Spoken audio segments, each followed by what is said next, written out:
What's going on, family? Like and subscribe to the channel, man, so we can get this content pumping. This is not financial advice. So we had the GDP numbers come out. As you know, the market's still standing strong. We got the UK in the crisis.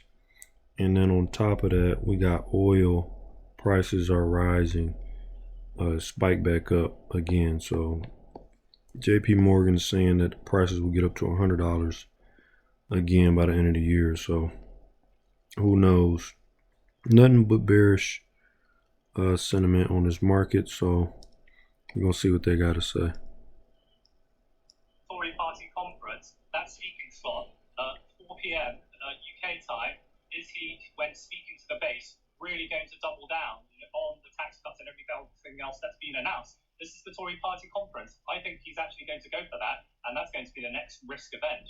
14th, you can forget about that. It's really Monday that matters now. So do you think that 14th, that day in the diary, just gets scrubbed, Jeff, and this operation has to continue for a whole lot longer? This is, I think, what the market is tactically now doing so. Because remember the issue with forward guidance on policy basis, you just squish all of the volatility towards the end date. Exactly the same thing happening right now. You're going to squish all of the potential gilt market volatility towards the 14th. And when they look at swaption vol, when they look at some of the leading indicators, the BOE could realize that without changes on the fiscal side of things, they're going to be facing the same problem. So I do expect this to extend, of course, pending decisions from number 11. Jeff, how is this not basically just financing through monetary support the deficit and the financial plans of Liz Truss? So size matters first. The initial allocations are relatively small, and the BOE have gone to great pains to stress this came from the FPC. This is a financial stability argument. This is something that's time limited, quantum limited. But if it gets extended, if the quantity becomes more extended as well, then I think markets can see through this easily. But again, they're not going to attack via the gilt market. They're going to go through sterling. But it raises an issue, and we've been talking about it all morning, this conflict between trying to lower inflation. So on the chart, we can see the dollar index has shown its first sign of weakness. So it could be, price could be pulling back temporarily. So we could see a bounce in this market. Keep that in mind.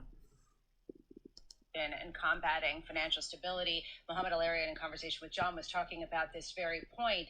Are we looking at inflation that's going to be much higher for much longer because there is an unwillingness to allow markets to just completely grind to a halt, which could be the consequence of some of the rate hikes that are getting projected?